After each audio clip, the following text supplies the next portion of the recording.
What's up, everyone, and welcome to One Shot Onslaught. This week, we are diving into Ironclaw's backstory, much like we did last week with Lord Shaun Snow's episode. Sorry that this one is going up a day late. We were very busy with the Catacon over the weekend doing our live show. Thank you again, Tracy from the Broadswords and Brian from Yumina Tavern. It was a blast. We're tentatively planning on releasing that one next week as a bonus episode for Thanksgiving, so keep an eye on that. It was a ton of fun. Things got wild even for our standards. So with the Catacon paired with this being a little bit of a longer episode, we just weren't able to get it edited and get it put out yesterday, so sorry that it's a day late. Hopefully you enjoy it and it makes up for the long wait. I do want to give a reminder that we are on Patreon. If you want to support the show that way, that will get you a bunch of cool bonus content as well as supporting the show. Every single dollar from Patreon goes right back into the show. We also have a Discord server where we all hang out and chat, and we even have some play-by-text Dungeons & Dragons going on that anybody can hop into whenever they want. To get in that is bit.ly/oneshotdiscord, all lowercase. I do want to apologize for my voice in this one. It was the third one of the night, so it was about 4 hours of me talking, and in these episodes it is a lot of narrative, so there's a lot of talking, so my voice was pretty sore by this one, so that is why it is pretty monotone. But if you can get over that, I think you're going to have a lot of fun this episode. So let's see how Ironclaw became Ironclaw.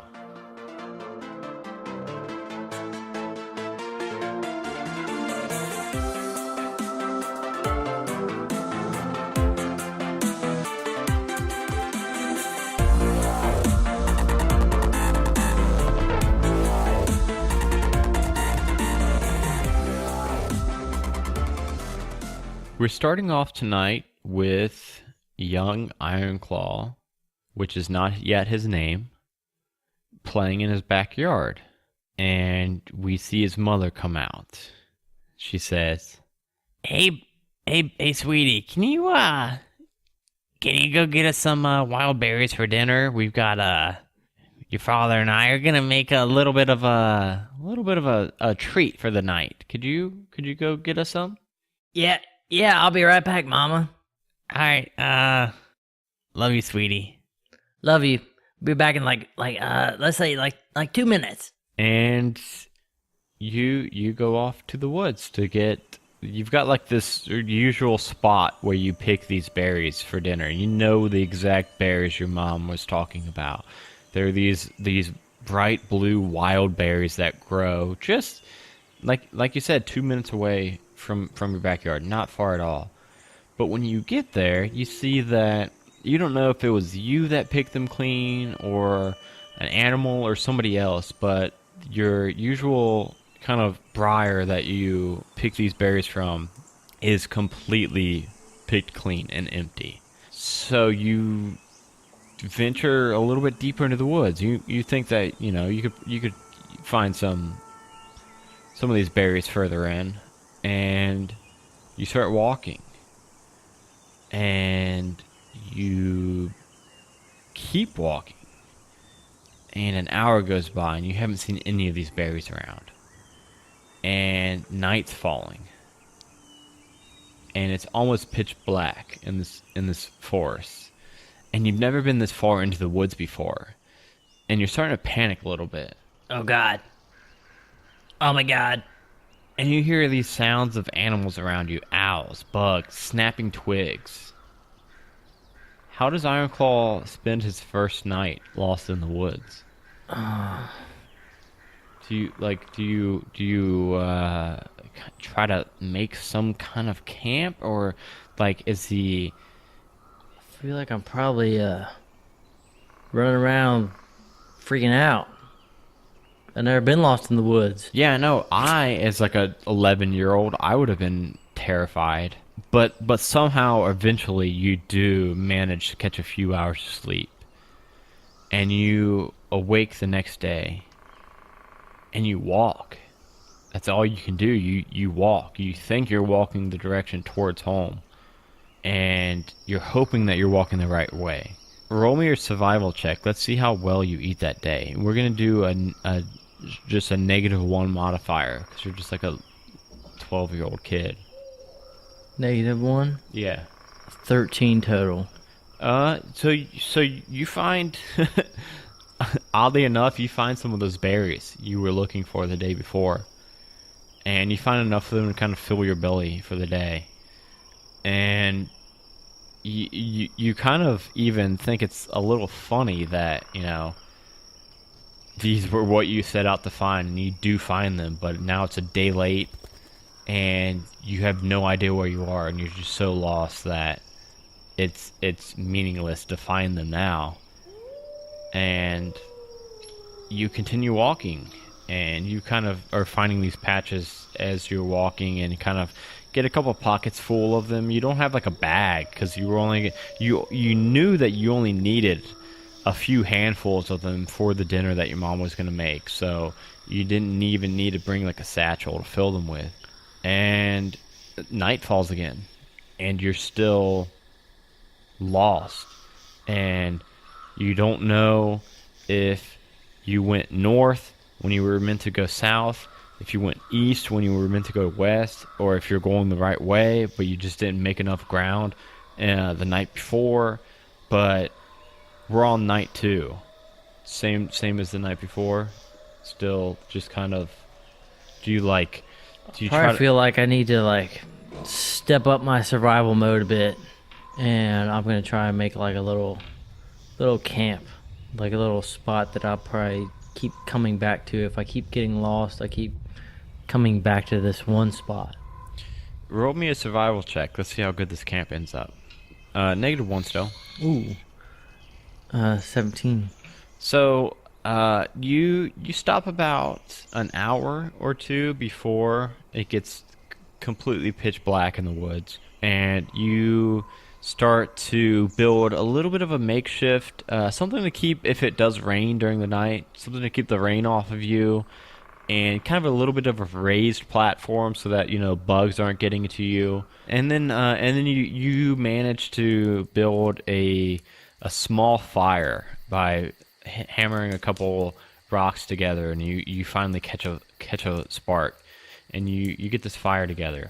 You're still pretty well fed from these berries, but I mean, panic is really starting to set in. You don't know if you're 2 days away from home. You don't know if home is an hour's walk from you, but you're starting to panic a little bit, and eventually you fall asleep again for night 2. And then we're going to go ahead and we're going to skip to 10 days later. Your survival check is now just flat +0. How did these next 10 days go for you? Go ahead and roll me a survival check. Let's see how well you're living. I got a 7. I'm not going to say that it gets worse, because that doesn't really make sense narratively, but it doesn't get any better than that small camp.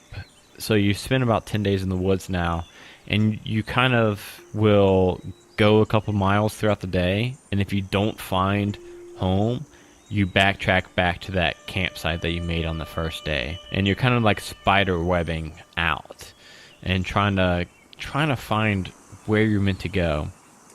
We're about a month into this adventure now.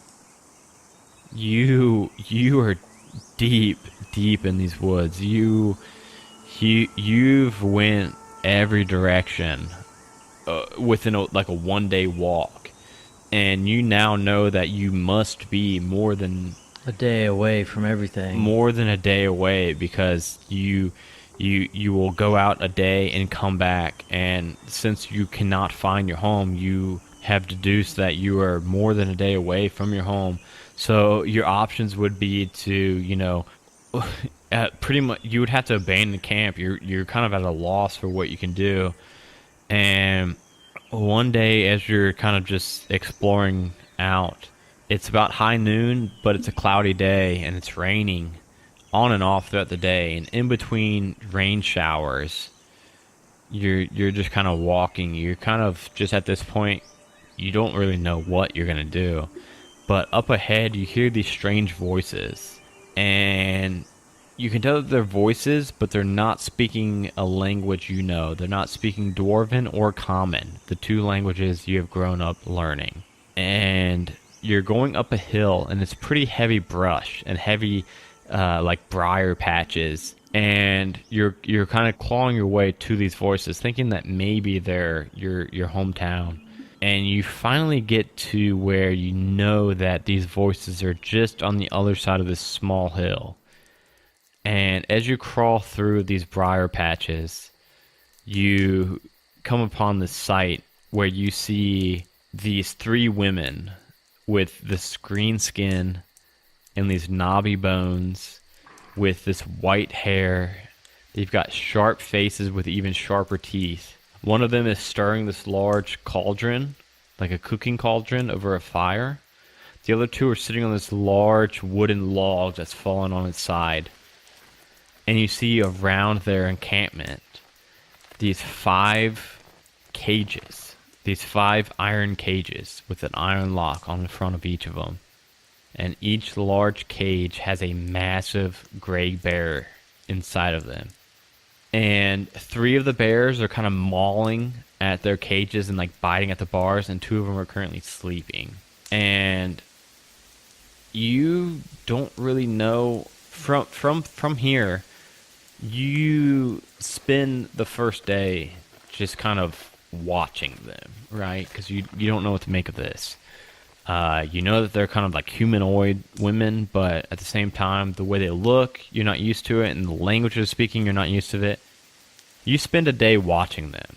Then you spend another day watching them because you still don't quite know, what they're about. They kind of act weird. They act a lot different than dwarves do. And then you spend another day watching them.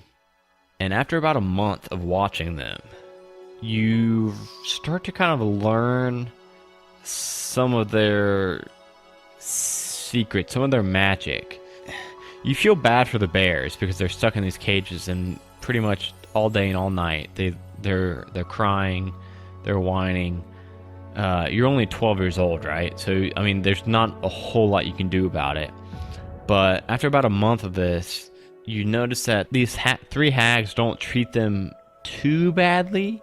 They'll feed them a little bit, and they'll even clean their cages like periodically. And you kind of become fascinated with these hags. And you see them like during the night, they'll like take some of the bear's fur and like some of their claws while they're sleeping, and they can get in close.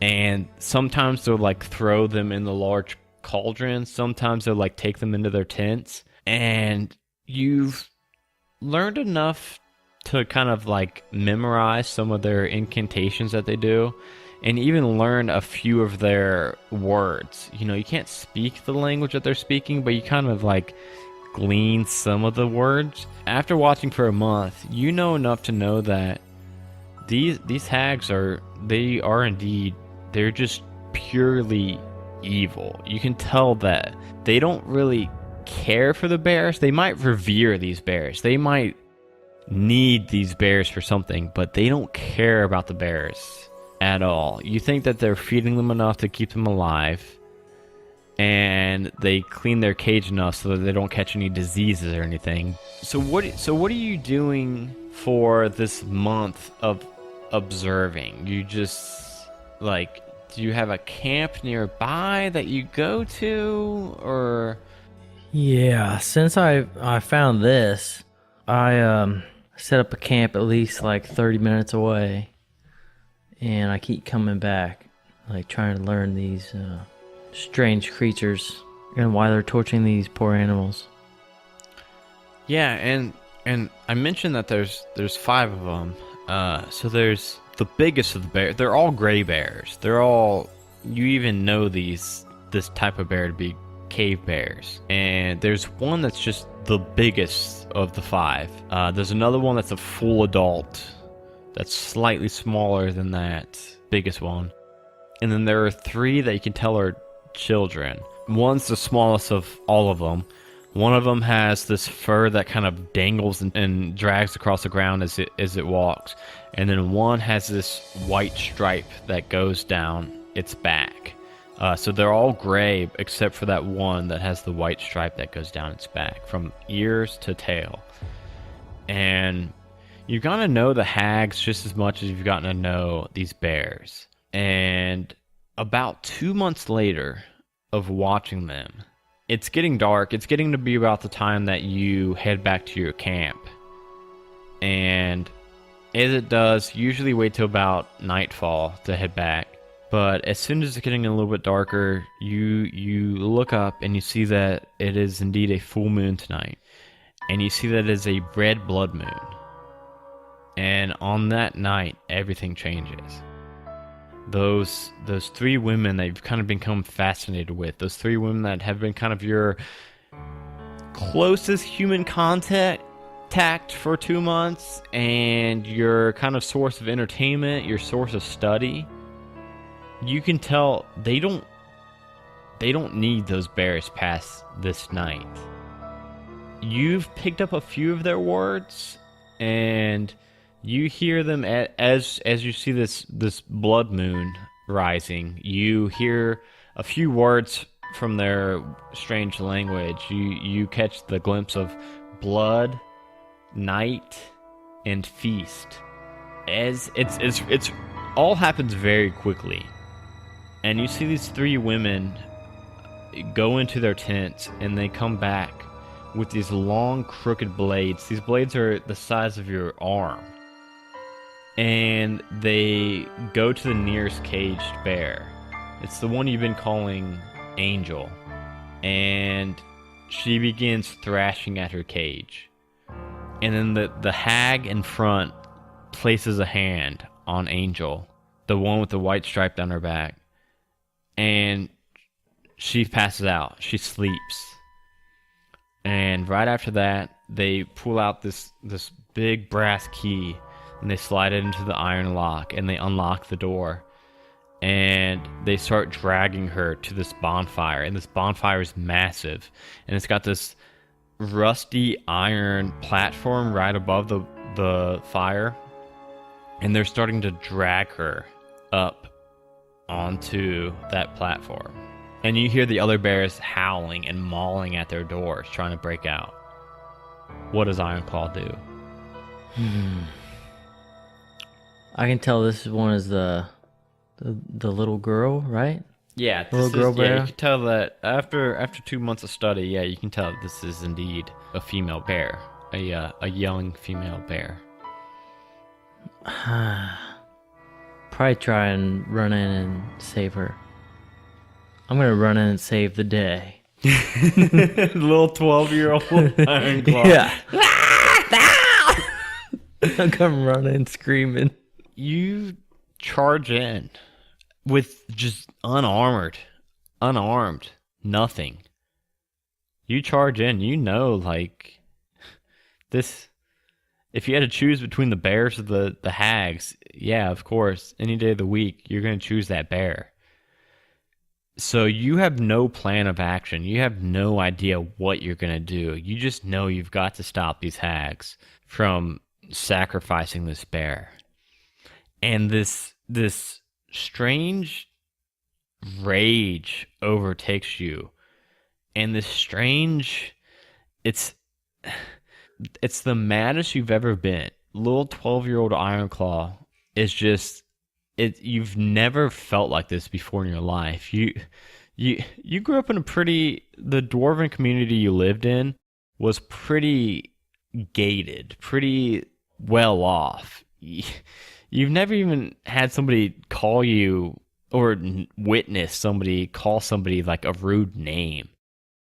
And to see them just gonna straight up murder this bear, it just like fills you with this anger.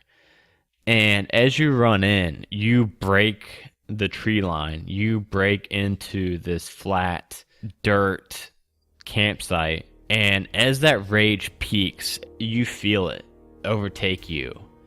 And your body starts to just shift and change. And you feel the fur sprouting across your body. You feel your muscles growing tight and taut and huge. You shift into the very same being you're trying to save. And you shift into a cave bear. We'll go ahead and I guess roll initiative I'm gonna like inspect my paws and like be like, what the? What is this? Okay, well the hags rolled a 7 for their initiative, so that's probably good. I rolled a 9 plus, was it my dex? Yeah. 0. Got a 9. Okay, so you beat the hag, so you get to go first. So you've got 4 caged bears, 1 sleeping bear, and 3 hags that are dragging the sleeping bear towards a big bonfire. Only one is sleeping? Yes, the other 4 are awake and mawing at their gates, at their cage doors, trying to break out. But you've seen them try this for days and days on end, and you know that they can't. So if I did multi-attack, is that just one action? Yeah. Oh yeah. I could have a bonus action then? Yeah. Would a bonus action include like throwing a rock at the sleeping bear to wake him up? Or her? Yeah, we'll give you that. Okay. Where are all 3 hags right now? So they're all 3. They need all 3 of them to drag this one bear. So all 3 of them are on this bear. Dragging this one bear. Yeah, and so from the edge of the camp that you're on, you're only about 15 feet away from them. It's not a massive camp. I'm gonna attack 2 separate bears with my multi-attack. Wait, 2 separate bears? I 2 mean, separate hags? Yeah, hags. Okay. Okay. So You know what I mean? Okay. Nat 20. that makes sense, yeah. Check that. Boom. And 7 plus 7. 14. 14 hit. 14 does not hit? What the fuck? Really? Well, the first one is getting a crit hit. Yeah, So that's getting. Should I just do the normal damage? Normal damage. So 18 damage to one of those hags. Ooh, shit. Was that a bite or a claw? That was a bite. So you claw at one that's like, you know, they're in like a triangle formation, like a swan, like a goose triangle. Goose V. Yeah, goose bee. That's what I meant. I couldn't think of the word for bee. And you hit the one that's in. You try to claw at the one that's in the back, and she just kind of like leans back a little bit, and you kind of like whiffed it. Yeah. The reason you miss is because you're so focused on the one at the point, the one taking lead, and you bite at that one taking lead, and you take a huge chunk out of her arm for that 19 damage. Oh wait, and then you wanted to throw a rock at the sleeping bear. Do I need to like roll to hit him with a rock? I'm gonna roll for her. See if she wakes. She's still sleeping. It's a magical sleep, and you hit her with this rock, and she's still asleep. The first one, the one that you bit, the hag, she's gonna slash at you with that long dagger she's got. For an 18. That hits me. How much else you got? 42. It does 13 damage, slashing damage to you as she cuts deep into your shoulder. The other one is going to take, the one like that you tried to hit is also going to take a slash at you for, oh shit, yeah, for another 13 slashing damage. So this other one hits you with the dagger, then you'd have 3 health left. But she's not going to do that. What she's going to do is she points to a space right next to you, and it conjures up an illusion of a 4th hag. Ironclaw does not know this to be an illusion. He just sees this 4th one. We're going to go back to your turn. So the bears are currently like mawing and clawing at their gates, like trying to bust out, but you've seen them try this before and they just can't. They can't get out. And where am I at right now? You're like dead center in the camp, kind of close to the fire, kind of like in the middle of all the cages, next to that sleeping one. I'm up on one of them, or all of them? All the hags? Yeah, the hags are all pretty close to you. Like how close? Like 5 feet close? Yeah. So if I went somewhere else, they would all get an opportunity? Only 2 of them would. I feel like I'm dying pretty quick. I need to get these bears out. I'm gonna go for it. I think I'm gonna try and save these bears. So I'm gonna run up to one of these cages and open it. Try and open it. A 9 plus a 9. Okay. One of them is gonna get you. One of them's gonna get you and slash deep into like your like back thigh as you turn and run from her. And you're gonna have 3 health left of this bear form. And I just rolled a 17 to bust one of those cages Which cage were you going for? with the biggest bear in it. The biggest bear. Okay. So it's 17 plus a 5. So you claw at this iron lock on the gate, and you easily just cut through it and smash it off. You've got a bite still if you want to try to get one more in. Yes, I will. 17. Which one would you get next? The next the other adult bear, Yes. the female adult bear. Yes. If I can bite a lock, I'm biting the lock. Yeah, you like clinch onto this lock with your mouth and with your fangs, and you rip it away from the gate. And now, bursting forth is the 2 adult bears, the male and the female, and they come out, and the biggest one, the male, lets out this massive roar. And when it does so, the sleeping female bear wakes up. And now it is you and 3 other bears versus these 3 hags. And you see these hags look kind of panicked. I mean, they don't look bad after you hit them. They look like they have, like that claw that you took out of them. They look pretty good still. But they weren't prepared for this. They did not think that... They didn't expect some little dwarf 12-year-old to come and free these bears. They were expecting a nice, easy, take this bear and sacrifice it one at a time.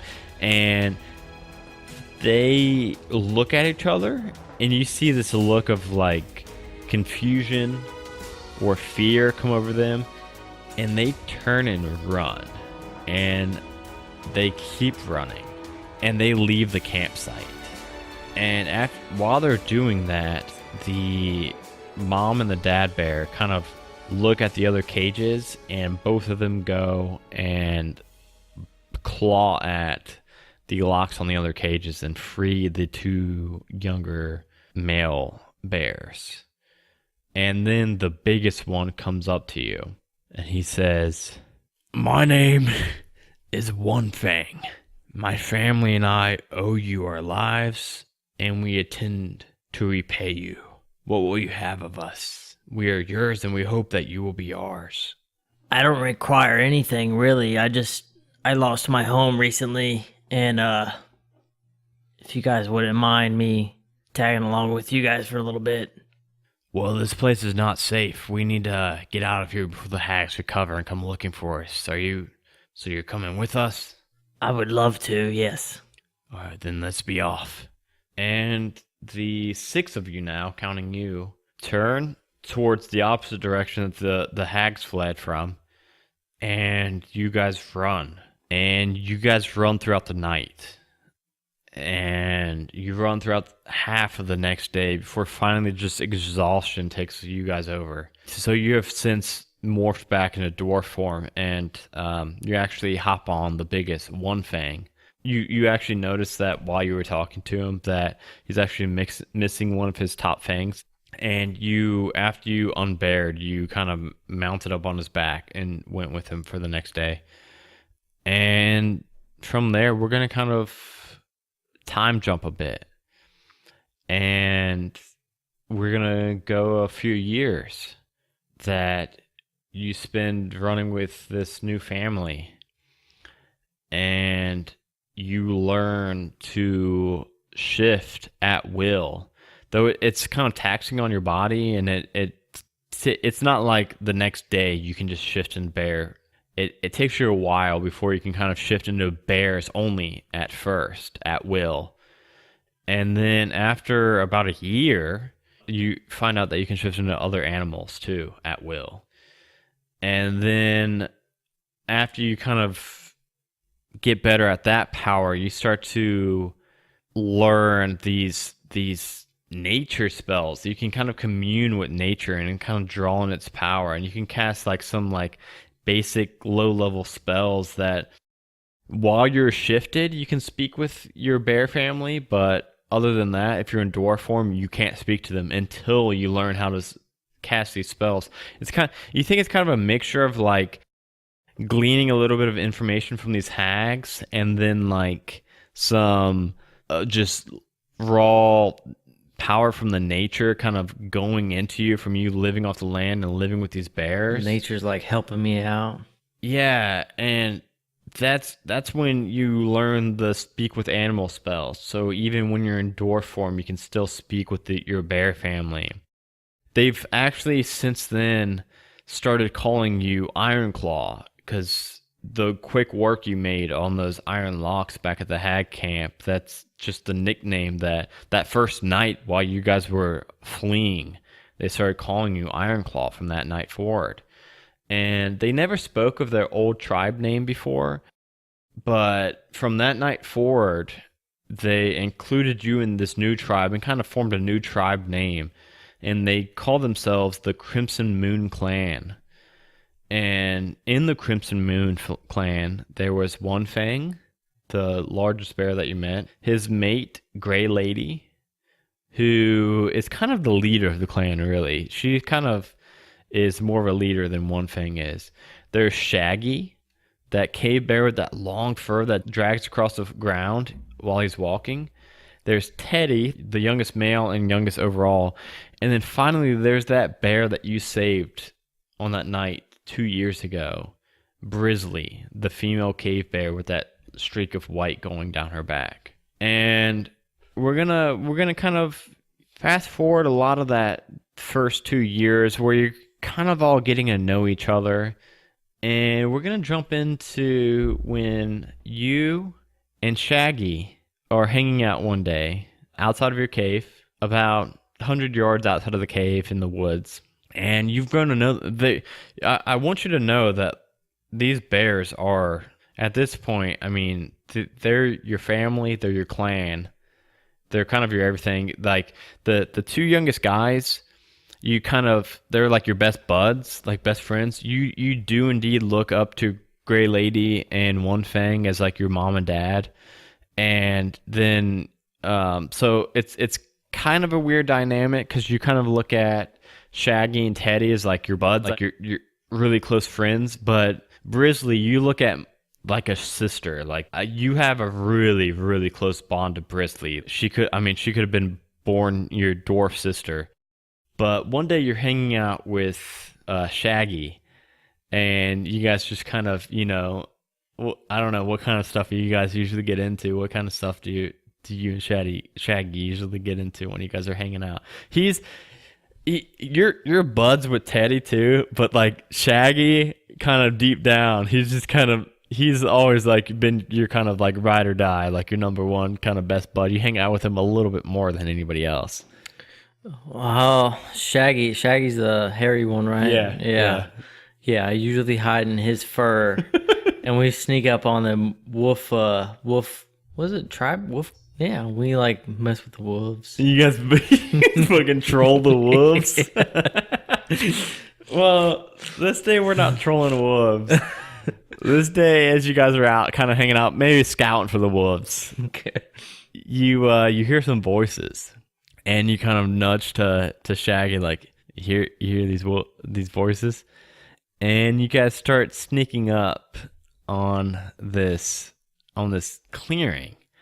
Roll me a perception check real quick. All right. I want you to be able to play a little bit of D&D at least. Okay, well, I got two things. Okay. First of all, I rolled a 1. Yeah, bad. Second of all, I really, for some reason, had to pee. All right, go ahead. I can't even hold it anymore. All right, go ahead and pee, and then I'll do the scene. A nat 1. So you're creeping up, and you're creeping up closer and closer, and you get straight to the wood line, and Shaggy Bear kind of like throws his arm up and stops you. And he kind of puts 2 fingers to his eyes and then, like points Claws. forward. Yeah, 2 claws to his eyes and like points forward. And ahead of you, you see in this like little clearing, you see what looks like a family. And you see they're all humans. And you see 2 adult females and then like a child boy and a child girl. And they're all sitting on this like blanket that's thrown out on the grass. And they've got this big wicker basket in between them all 4 of them.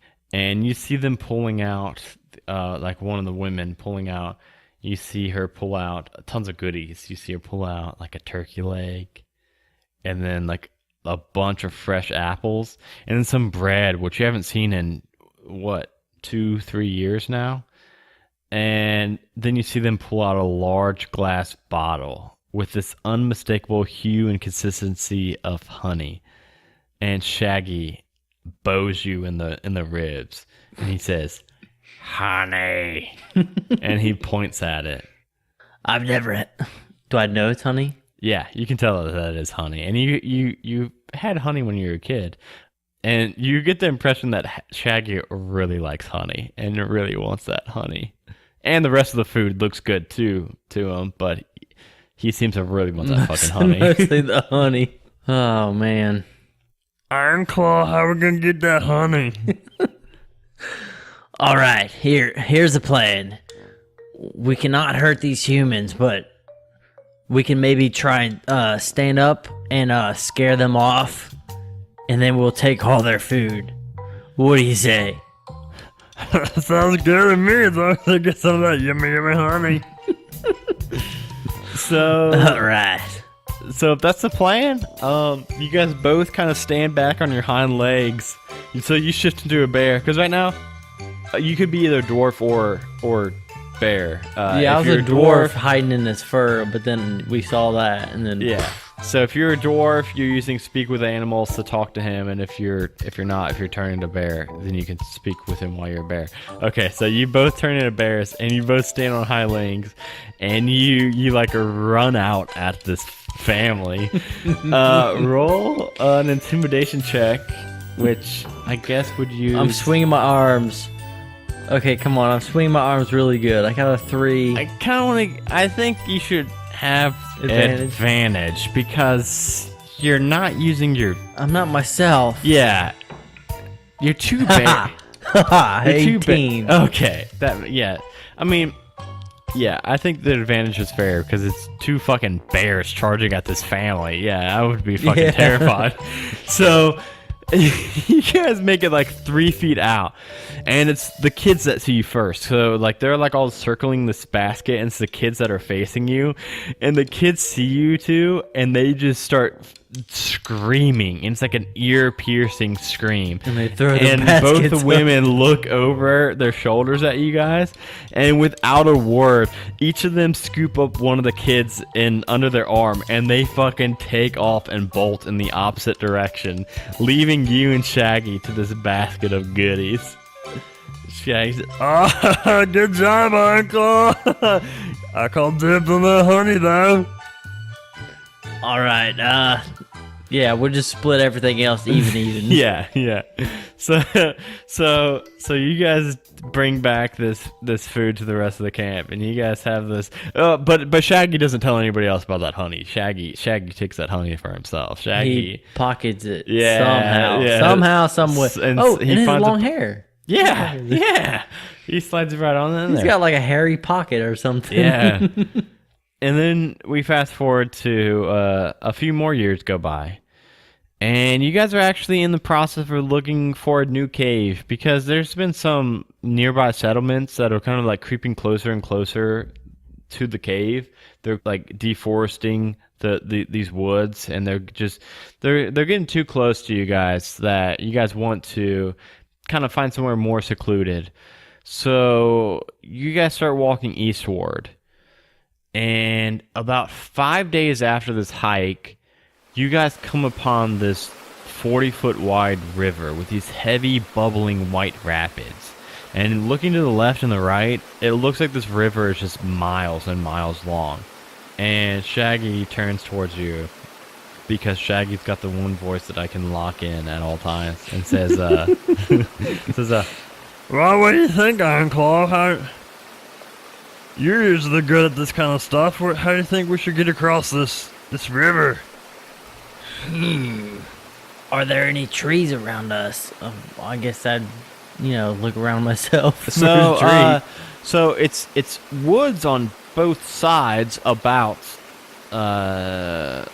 from each water bank. It's about 20 feet from each side to the nearest woods. But other than that, yeah, there's trees. All right. I say we try and claw at one of these trees and knock it over into the river and maybe cross on that tree. What do you think? Okay. Go ahead and make me like a athletics check to try to push one down. And we'll say that Shaggy comes over and helps you, so you have an advantage on it. That one. Yeah, it's a good thing that 15. Okay. You and Shaggy are able to push this tree over. Like I said, it doesn't quite make it all the way across. But after all 6 of you guys push it across the river, you do form this little bridge. It's pretty narrow for, their big bare feet. Butts.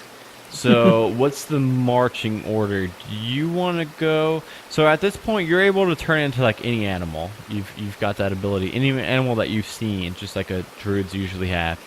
And so you can either go across the tree as a dwarf, across the tree as a bear, turn into a different animal. That's up to you. I'm going to have them roll checks to get across also. Can I be a swimming animal at this point? No, you're right. You can't be something that has swim speed. I think I'd be a bear to be my bear family. Okay. We'll have One Fang wants to take point. And One Fang's going to try to go across first. And then I'll be behind him, I think. Okay. And he rolled pretty. So One Fang, you see, even though he's the biggest of the bears, he's pretty nimble. He's able to kind of grip his claws into this wooden trunk of this tree as he makes his way all the way across. And then you said you wanted to go next? Mm-hmm. 18. I don't know what I'm plussing, but yeah, I got 18. yeah, you're good. You make it across too. Next up, god damn, this is a lot of rolls. I don't think I should have to roll for all of them. I'll do one more roll for the next person. Other than that, we'll say that they all make it across. We'll say that oh, good thing that was out of the box. All the others do not make it.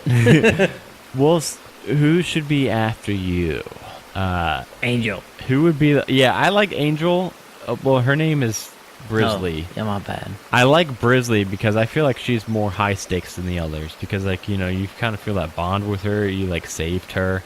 So Brisley goes up next. Brisley gets about a quarter of the way through. And then what? And she falls in. And the rapids are taking her down the river. Do I know any spells? Anything? Do I know anything? Can you think of any Drew spells that could... Thorn Whip, Cantrip, that's all I can think of. Yeah, we could say you got that. Okay. I like that. You want to try to Thorn Whip her? Oh, yeah. So So you're trying to keep pace with her. So first, with your bear has more speed than your druid or your dwarf. So you're running down the bank as a bear. I'm charging as far as I can. And then I'll set up. And then you morph back into your druid form or your dwarf form. And you throw out this... Look at that. It's hard to tell, but that's a nat 20 again. So you throw out Wait, is that bad or good? No, that's good. That's good. But is that going to do double damage to her? No, she can take a little thorn whip when it's going to save her from these rapids. She's getting rushed down. So you lasso this massive thick thorn whip, and you end up. She's flailing out with her arms, and she catches it with her right paw and kind of like bear hugs it, no pun intended. And and One Fang was also on the other side of the river with you, and he runs up to you and he helps you pull her in, and you guys pull her to the bank of the river, and you guys get her across. And then you by now, after you guys have kind of made it up to her and caught her and pulled her in, the other three have now also made it across that log without incident, and you guys are now all on the correct side of the river. And she kind of, shakes her head, kind of shakes her fur, kind of dries off, and she turns towards you. And does she have a voice yet? I don't think so. Let's find out. Let's find out what her voice is. She says, well, thanks, Ironclaw. That was a little more excitement than I wanted, but thank you. And you guys spend another 2 days looking for the next cave, and you guys do find one. You find a nice cave that is far enough away from any civilization that you guys think that you guys are pretty safe from any wanderers. And you guys, one day, years later, we're gonna do another time jump. Years later, you guys have stuck with the same cave. The settlement that was kind of encroaching on your other cave has kind of stopped and kind of plateaued. They didn't really get any more settlers, so they kind of stopped. Like, they didn't even make it to your guys' cave, but it's fine because you guys are now even further away from them. And we're years later, and one day, One Fang approaches you, and you realize that this bear before you, you have a moment of clarity as you're kind of just sitting there in dwarf form in the cave around a fire. You guys, this cave's nice. It's got like a natural, like a chimney stack, like a smokestack, like a hole in the ceiling for like smoke to go, so you guys can have like fires in this cave. We got legit stuff. Yeah, it's really nice. You guys all have like your own bedding, and this cave's pretty big, so it's got like these branching kind of rooms off of it and everything. And one day, One Fang approaches you while you're just kind of sitting around your fire, not doing anything. You're just hanging out. And in that moment that he walks into your cave room, it just for some reason dawns on you that this bear is almost unrecognizable from the first day you laid eyes on him when he was in that cage long ago. He's got one last patch of gray that's on the top of his head that's kind of like hanging on there, but the rest of his body is given away to like this dull white color, and he looks like half the size of his years ago, and he's just been just in old age. Oh no, it's just me growing up. It's all good. No, he doesn't look too great. He comes up to you as you're sitting around your fire. He says, hey, Ironclaw, there's something I've been wanting to speak to you about. You got a moment? What's that? Yeah. Yeah, you probably noticed by now, but, our lifespans don't exactly match up. Do you know what I'm saying? No, I don't. What do you mean? I probably got maybe a year left in me. My kids have, what, maybe 10? Maybe, probably 8. You? I met a dwarf years ago that claimed to be 280 years old. That I believe the guy. I truly believe he was that old. So, I'm just saying, if you ever think it would be easier to just set out on your own and to begin a new life, the rest of your life without us, without having to watch us die by old age one by one, not one of us would blame you. In fact, we're kind of fond of the idea of you remembering us how we are now and not just on our deathbeds, because you probably piece this together now, but we're not gonna grow. It's me and Grey Lady are way past our mating age, and I mean, Shaggy and Teddy and Grizzly, they're not exactly interested in, repopulating Cave Bear, so it's just us. It's just us left. And we just wanted to let you know, if you wanted to head out or anything, or... No, I'm not gonna leave you. I'll stay here as long as possible. Yeah, me and Grey Lady have been talking the last few nights, and we thought as much.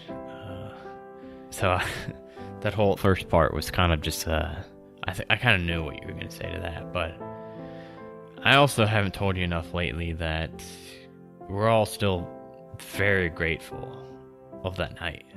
And you probably noticed that, time and time again, we've tried to thank you and tried to repay you, but just, it seems like no matter what we do, you just keep doing more to repay us, and we're in your debt.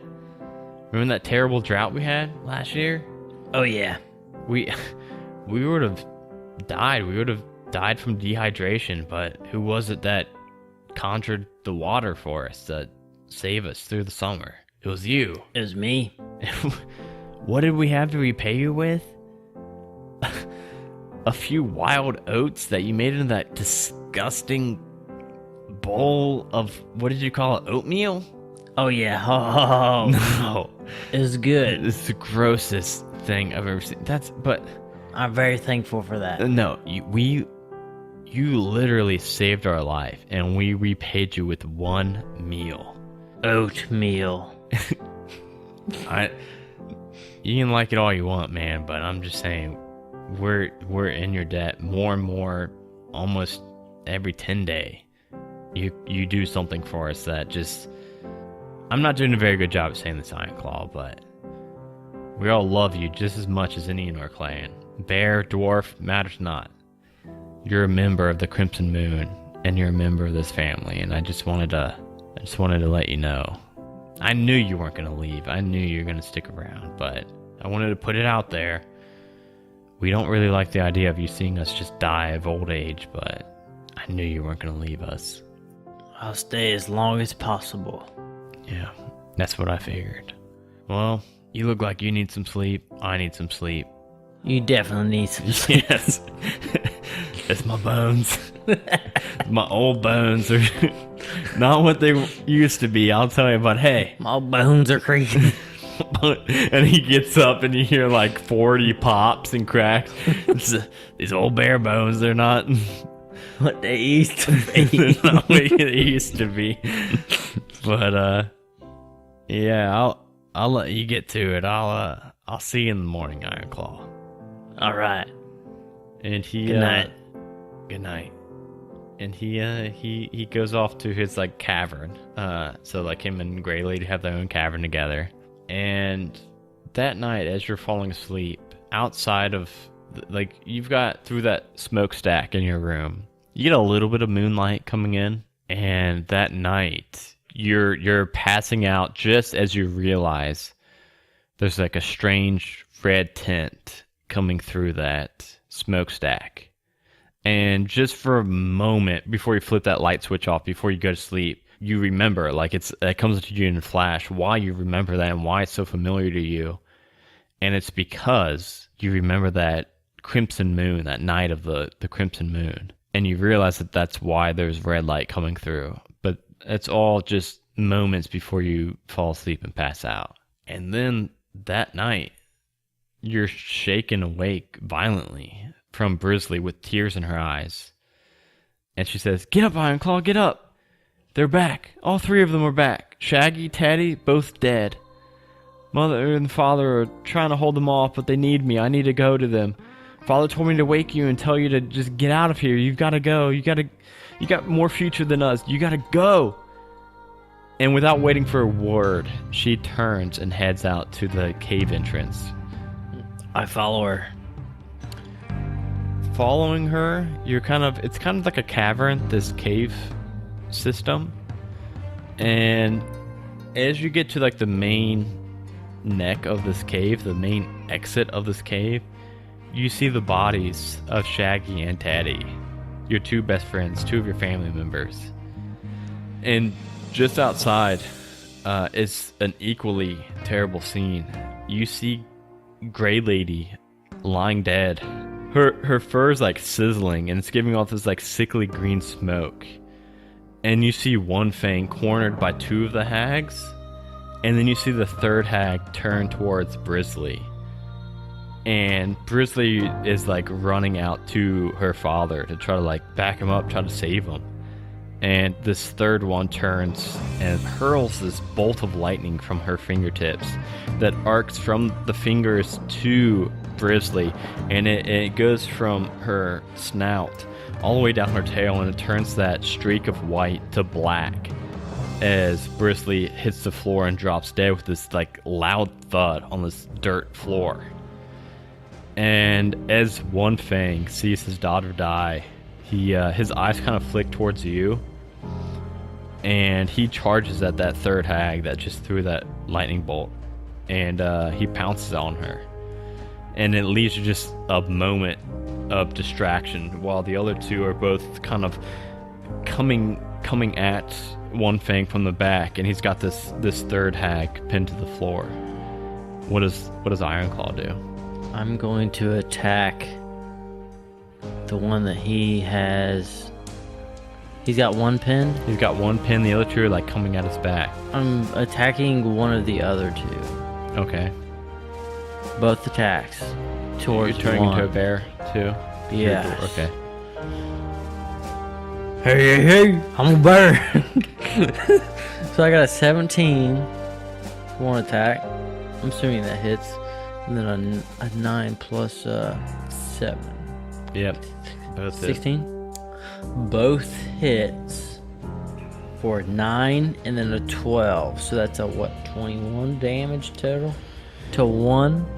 Yeah, so you run at one of these ones that are creeping up on one Fang, and you tackle her to the ground and pin her, and you raise one of your fists and claw at her, take out this big chunk from her shoulder, and you're realizing that this is the one that you attacked long ago, those 8-10 years ago. You haven't even kept track.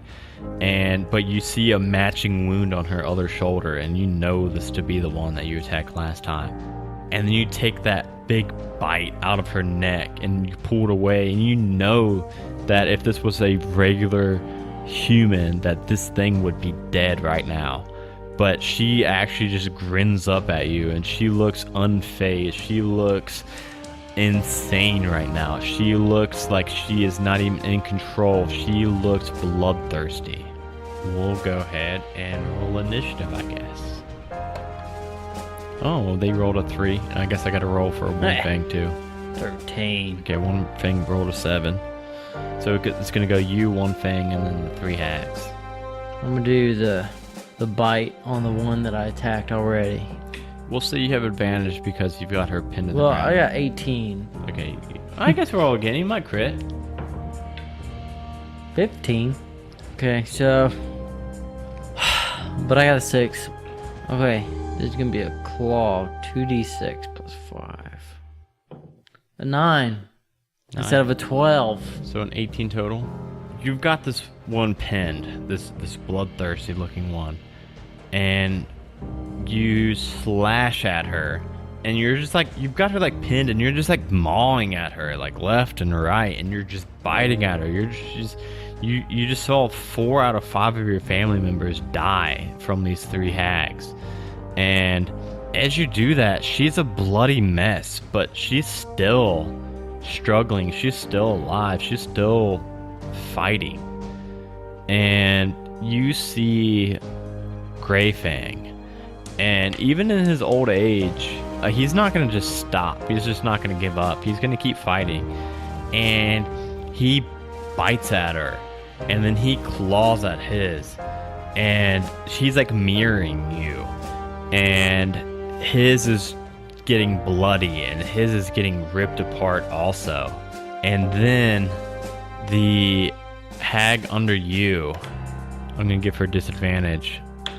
She grabs that completely recognizable long curved jagged blade, and she's kind of, even through you clawing and mawing and biting at her, she reaches up and gouges at your eye and leaves this long crescent-shaped scar all the way down your eye for a total of 6 damage. And you've got, now your blood is like dripping down onto her and kind of like mixing with her blood. And then the one that's still standing is going to hurl a lightning bolt, and it's going to go like through you, and it's going to arc and hit One Fang also. Oh, you make a dex save and he makes a dex save. Fuck. I think I'll be swapping dice next weekend. I got another nat 1. Oh, I think it's fuck. about 6 nat 1s this session, yeah. About. This lightning bolt just rolled 30 damage. Cool. So you've So got like 42 4, minus 38. I got 4 health. You've got like 4 health left. Sweet. You see it arc and hit One Fang, and you see him, like, it causes him to kind of, it like jolts him, and he rolls over to the side, and you see him just faintly still breathing a bit. But you see the hag that was under him getting to her feet, and you see the hag that was under you. No, that one stabbed you, and then the other one threw the lightning bolt. So the one that was underneath of One Fang is like coming up to One Fang, and she's gonna have an advantage on this attack since he is prone. What's that mean? 20? Yep, nat 20. 20. She 20, goes cool, up to Grey cool. Fang, and she grabs her crooked blade in 2 hands, and as she's over him, she raises it above her head and plunges it deep right into his throat. And he doesn't make a noise, he doesn't shiver, his body doesn't move. It's just, he's just still, and he's just gone. And it's your turn. I'm gonna go for that lady that just did that. Yeah. The 19. Both attacks going on her. You know what? I'm just gonna take the averages. That's gonna be 21 damage.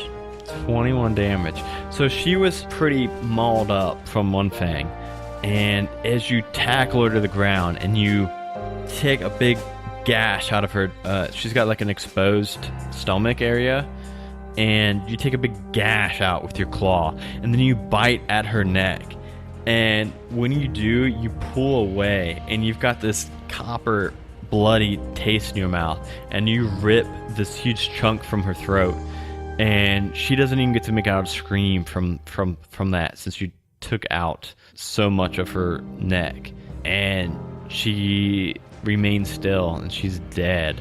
But the other two start rounding on you, and the one that threw the first lightning bolt throws another lightning bolt. Go ahead and make a dex save. 15. It's a 12, so you save, so you're gonna take half, which is not too good. Not good, because I got 4 health, right? The lightning bolt hits you, and it destroys your bare body. And as you revert back to a dwarf, some of that electrical energy carries over, and you feel, not trying to say the pun, you feel shocked, and you feel numb, and you feel like you can barely lift your legs. Barely. God damn it, I've said so many puns for this one. And you feel that you couldn't take another one of those lightning bolts. You just couldn't. You would die if you took another one of those lightning bolts. And these guys are focused on me right now. It's just you versus 2 of them. Is everyone else dead? Everyone's dead, and you've All got family's dead. and you've got 1 wild shape left that you can muster. I feel like I can't finish these both off. I'm gonna turn into a little weasel. Are the weasels the one that dig like in the ground? I think so. Or a groundhog? Groundhog. I'm gonna turn a little cute little groundhog Okay. and dig my way straight down. I'm not gonna go like, they usually go like straight across like idiots. You see them little you see the little tunnels. Yeah, I know. I'm going fucking straight down stupid ass groundhogs. to where they cannot find me. Okay. And then I'll cross over. And you do. You muster up your last wild shape for the day, and you turn into this small groundhog, and you begin to dig, and you dig, and you dig, and you dig, and you go down about 30 feet, and then you cut across just a few feet, just so that you've got this long, narrow column that you go, and then you cut across in case they like wanted to, in case they just like fucking hurl lightning down this hole or anything. And you cut across, and then you keep going. You keep going that direction that you cut across from. And you go, and for an hour before you revert back to dwarf form. You can kind of feel it when your body's getting ready to go back to dwarf form. You can kind of feel it. And just before that happens, you've been going in the straight line for so long, you eventually head back up, ground side, so that when you do revert back, you're not like stuck in the earth and suffocate. And you pop up, and you're far, you're really good at survival now. You're far away from your cave. What does Ironclaw do from here? You just lost your family, your friends. You're on your own again, just like you were when you were 12. It's 10 years later. You're 22 now. What does Ironclaw do? We know that 22? Yeah, we know that Ironclaw. I'm only 22. Yeah, because you were 12 and the bears only lasted 10 years. So fuck. I know that we're saying canon in real life can't. So what do you do for the next 180 years? Just live off the land still? Yeah, I just I make a sweet little house. I got a sweet little farm and house. I was in the gonna ask woods. that. Yeah, I was gonna ask like if you jumped forest to forest, or if you made camp in one spot. So you make a really nice like druid glade. Oh yeah. They're called druid glades, I think. Oh yeah. I have the druid glade. This is what all the other druid glades were named Yeah, after. they actually come to mind for druid glades. They ask you, you're like an interior decorator for druid glades. and yeah, apparently 180 years go by. So now I'm what, 203 about? I think yeah, because I think that's what age we gave you, present day. The bear life is kind of, you still remember. You will never, if you live to be 400, you will never forget the Crimson Moon Clan. But even so, it's kind of a dull ache now. It's kind of a dull pain. You still, like, if you ever came across a hag, you would have no trouble putting them down. But it's like a numb pain now, the loss of your bear family. And one day, while you're, I don't know, what are you doing? What are you doing this day? I'm tending to my glade. Like just like garden, like pruning some plants and things. Yeah, my cave's like pristine and clean. Now I'm doing my farm, clean my farm up today. Well, that day while you're cleaning that up, you see a human male approaching. He's got this gray hiking hat on, like a wide brimmed hat to like keep the sun off of him. He's got a dirty red shirt with the sleeves ripped off, and then he's got these denim pants cut to shorts. He's got a name tag sticker on his shirt that says Benny, and he looks like he's probably a level 3 fighter. And he says, "Oh, hey there. Oh, sorry to pop in on you. Is this your home? This is a nice place." Yeah, this is the Druid Glades. Oh, this is the druid. Are you Ironclaw, the druid? Yes. Oh, I'm sorry. Oh, it must be lonely out here all by yourself. It's not too terrible. Oh, okay. I'm sorry. I'm from this guild that kind of, does good around town, around this area. We're not far off. I'm just on my weekly hike here. I'm from Ravens Point. I don't know if you've seen it or not. I've never heard of it. It's like a 6-hour hike from here, but yeah, we're always looking for new members if you ever wanted to, join up, or if you wanted to ever 6-hour hike. I could have sworn I took like a day in each direction. Okay, our character, that was like 200 years ago, and that was from a different wood that you got lost in and then made your way to a different wood across a river and stuff. So no, this is not near, you're like actually pretty far from your home now and pretty far from your starting woods. But back in character. A town, you said? Yeah, Ravens Point's it's not the biggest town, but we get by. We got some good trade and things going on, but I am pretty lonely in this this cave. If you wouldn't mind taking me to this town, I'd love to see your town. if you want to tag along, we're only a few hours outside of town. You know what? Captain Ruby is actually forming a new team. She's calling it the D team.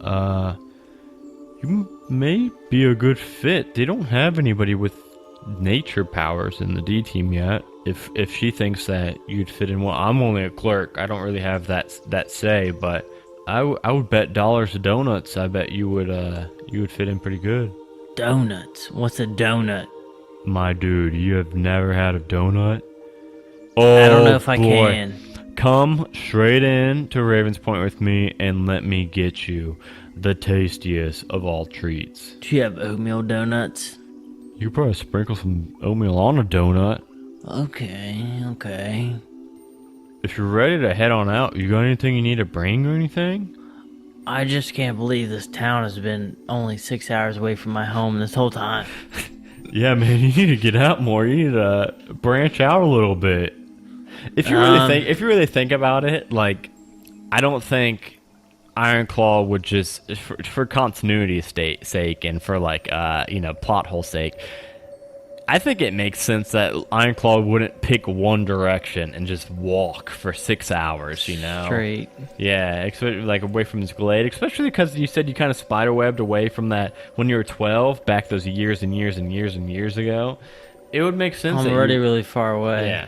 Yeah, but either way, I'm just saying that to kind of cover my own butt, so people aren't tweeting at me like, "Oh, Ironclaw would have found that town by now." Tweet. So, I don't know. Is there anything I would want to bring? I mean, that's a pretty nice rock over there you got. What about, I'm bringing that rock. oh, what about that little shrub right there? It looks like a little baby tree. Oh yeah, I'm bringing this little willow tree. I've been growing for a long time.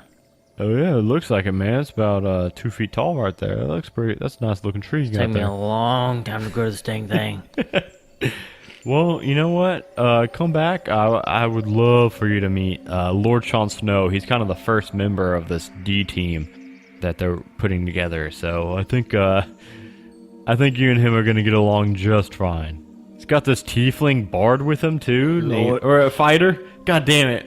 He's got this tiefling fighter with him too, named Ted. I think you and Ted and Lord Shaun Snow and whoever else we can get to join the team. I think you guys are gonna fit in really good together.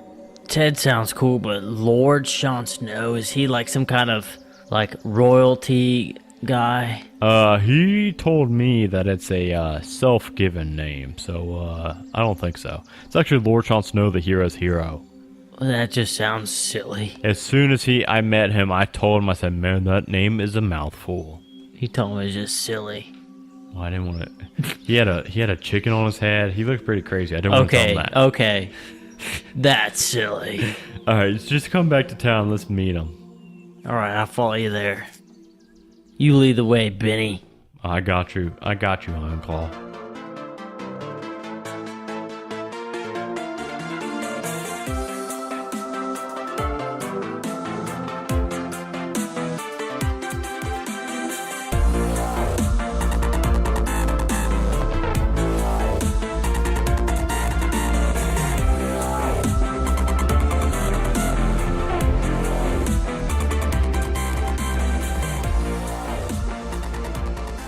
Hey everyone, hope you guys enjoyed this episode. I wanted to pop in here real quick and just give a quick shout out to Tabletop Audio, which is the kind of background ambience effects that you hear in this one, and Purple Planet, which is where we got the music for this one. So that is purple-planet.com, and that is tabletopaudio.com. So definitely go check both of those places out. They offer tons of cool music and sound effects to kind of amp up your game.